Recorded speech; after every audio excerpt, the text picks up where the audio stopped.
Today I'm at Broomhall, situated just south of the historic town of Penrith, Cumbria.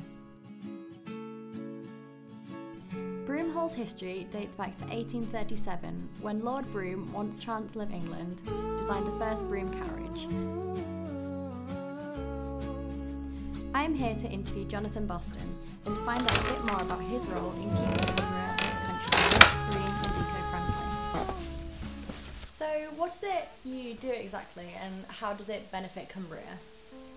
Well, my main role in life is doing public relations work. I'm a former newspaper journalist and I write stories about the tourism industry in the county and send these out to newspapers and to magazines and television stations, radio stations.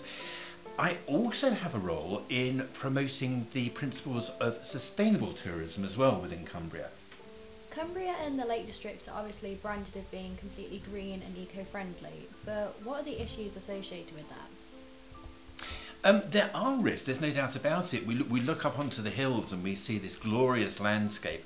A lot of it, in fact, is managed. If you just let the landscape look after itself, you'd quickly find that nature would take over and it wouldn't look as green and pleasant as it does at the moment.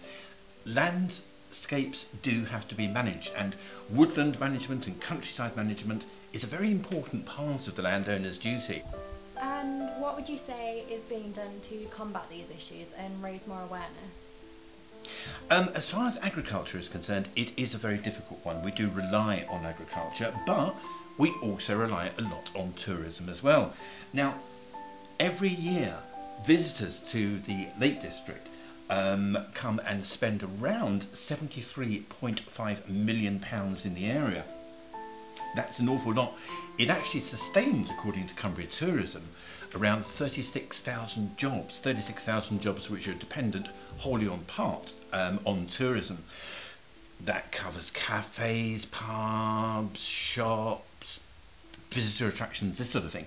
All these jobs depend on tourism, so it's vital that we keep Cumbria looking smart, as it were, and looking and remaining attractive, because for these 36,000 people who work in tourism, there's not a lot of alternative employment.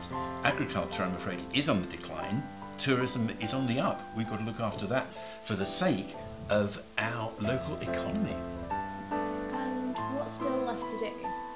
Foundation. It was started by Professor David Bellamy about 10 years ago. Now, people under 25 years old might not remember David Bellamy, but for 3 decades, in the 80s and 70s, 80s and 90s, he was hardly ever off the television. Very well known ambassador for conservation. Now, he started the Conservation Foundation that we work for, and this encourages businesses to increase their biodiversity, to protect the natural environment in 101 different ways. We're coming into winter now.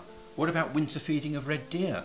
The amount of natural foodstuffs available for red deer in winter obviously diminishes. A winter feeding programme will make sure that they've got enough to eat. Switch back into summer, tourists come. How can we help them to lower their impact on the environment? Well, again, there's a lot of ways we can do it. Electric bikes. Encourage people who visit the Lake District, if they've got a tent or a caravan or whatever, encourage them to leave their vehicles at the park, get out, use public transport, use bicycles, use electric bikes. There's fantastic electric bikes around now. I know a number of parks who've got electric cars that they let their guests use. Again, it reduces the number of people on the road, which benefits everybody, and of course it reduces the carbon emissions as well, most important. For now, I'll be leaving this beautiful location, but I'll definitely be back to try and make an effort to keep Cumbria's habitats thriving.